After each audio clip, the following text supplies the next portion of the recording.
Good morning, folks. Lana here. I want to talk to you a little bit about trust. And I feel like I'm on my way out the door and I don't want to look, but I'm pretty sure I've talked about trust.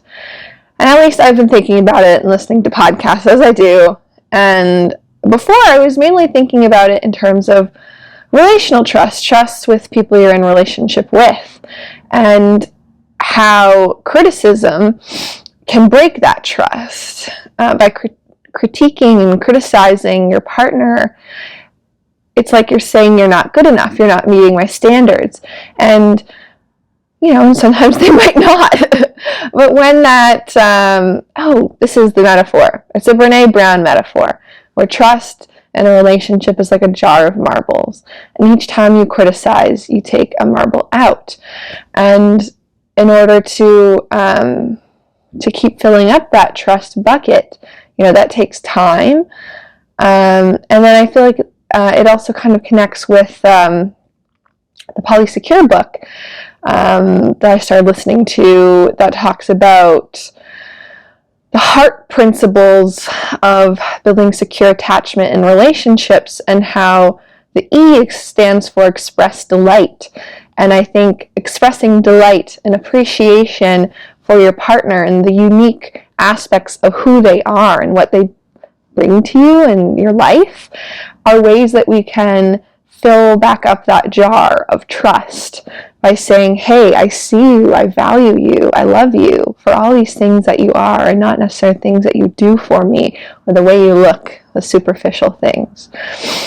And anyway, that's all great. And I was like, yes, that's awesome. I know that I myself am often a critical person, kind of how I was raised.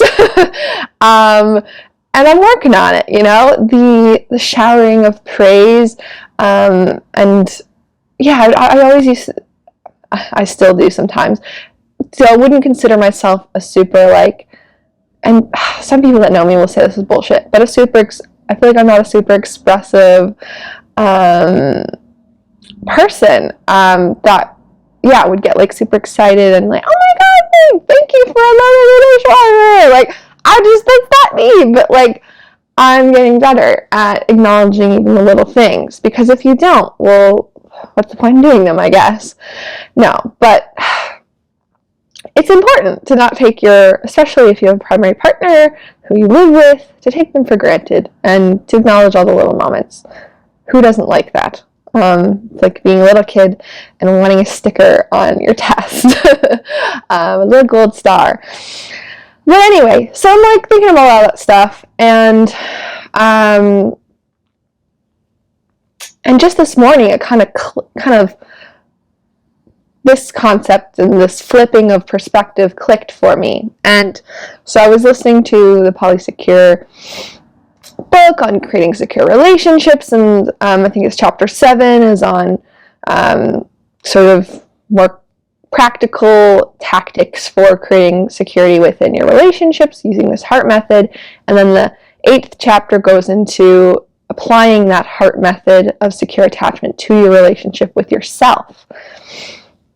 And they didn't necessarily, I think they did actually talk about it this way, but it just clicked. I was it clicked in the sense of the whole trust bit. So in the chapter they talked about, expressing delight for yourself, right? Hyping yourself up, knowing the qualities about you that you think are admirable, that you like, that you're proud of, working towards that self-love and acceptance and all that good shit that's so hard to do, and a lifelong journey. But I don't think she framed it in this way, in that just like when we critique other people constantly, if we do that to ourselves and are constantly tearing ourselves down with negative self-talk, obviously there's the self-doubt that creeps in, and that's because we no longer trust ourselves as a safe, our minds are no longer a safe space. We're no longer going about our lives, and there's going to be little hiccups and things. We're now being observed by this judgmental part of ourselves, waiting for the next screw up to add to the list of reasons why we're not enough, why we're not good enough, why we'll never be good enough. All these narratives and that we have playing in our minds. And, this is something that I really struggle with, the inner critic voice. And super encouragingly in the book, she's like, and this is a really hard thing to rewire, and it'll take a long time and a lot of effort, but it's worth it. But yeah, don't expect results overnight. And I'm like, yeah, I see that. Been working on it for a while. And I don't have like an answer, like a quick fix solution. You just need to become aware of that part of yourself and why it shows up in that way. What is it trying to protect you from? Normally it's to keep you safe from getting into dangerous situations. Danger being very subjective, right? Messing up or being judged by somebody or looking silly or being embarrassed could all be seen as dangers. But yeah, that critical voice is there for a reason, and there's a positive way to frame it. And we can try and counter that voice with the voice of our ideal parent, the nurturer in us. We can self-nurture. But it's hard. And I don't know how other people work on it, but I find, I think when I've been in low spots, getting back to doing that again can feel so phony. It can feel like letting myself off the hook for my flaws, and it feels wrong because because it doesn't feel safe, because it feels like if I don't make a big deal of all of these little marks against me in these ways that I'm not measuring up, then I have no hope in ever measuring up, because I'm not acknowledging my mistakes to the fullest extent. But you can acknowledge where you can improve in the future without literally like lashing yourself, So, I don't know. There is a balance, but I think the protector in me, at least, it's hard for it to see that. It's a little more black and white of, no, we need to like worry about every little thing because, yeah, it wants to control.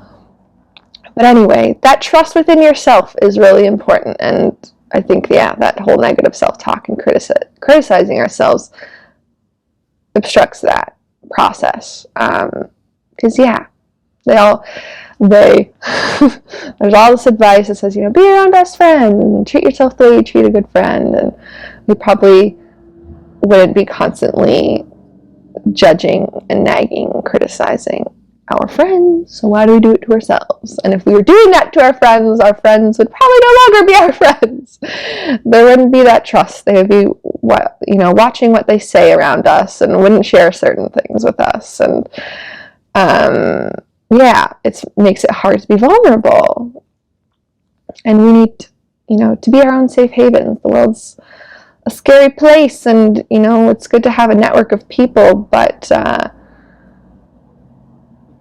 you kind of, at the end of the day, need to have yourself. So, anyway, this kind of went a little bit off on a tangent, but just wanted to flip that perspective for you the way it kind of did for me, and that positive reinforcement builds trust and understanding and gratitude in your relationships with other people, but you can do the same thing for yourself. It's not fucking easy, but it's a worthy cause, or so I'm told. No, it is, but it's a long journey. Yeah. Anyway, happy Friday, folks. I hope that you had a good week, or if it wasn't a good week, that you can find time to take the day back today or turn things around over the weekend. Give yourself time to reset. Sometimes things can really flip around. I had a total 180 day earlier this week as well, where I started off pretty doom and gloom, and then the silver lining part of me saw a few signs and was like, ah, fuck, fine. The universe is telling me I should have a good day and make the most of it. And I did. And yeah, I don't know. It might not feel like it right now, but those silver linings will become clear, or I don't know. The clouds will slowly start to part. It doesn't often stay like this forever, you know. And that's the beauty of life and the scary part of life. Everything's always changing and transient and impermanent. And yeah, that's scary and can kind of be bittersweet for a lot of things at a lot of times. But then I'm also so grateful for that. So we don't have to sit in our suffering forever, you know? Okay, this is probably the third or fourth time I'm saying. Anyway, I will see y'all in the next video. Thanks so much for watching. Like and subscribe if you want to. I'll see you in the next one. Cheers.